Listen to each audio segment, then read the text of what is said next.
Στο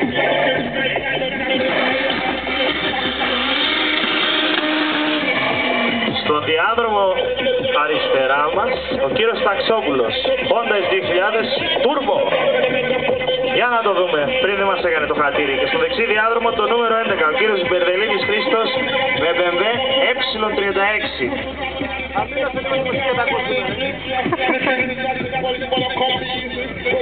Εγώ τη μουσική χαμήλωσα να ακούσουμε.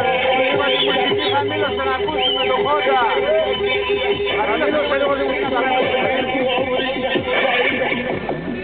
Ωραίος. Μόνος του ο κύριος Ταξόπουλος τελικά. Για να δούμε.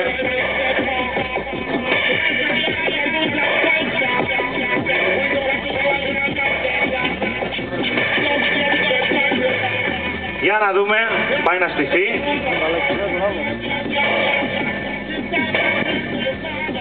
Πάρε με πιο μετά. Έλα. Όχι, όχι είναι. Έχει κάνει pre-stage, stage, περιμένουμε. Για να δούμε.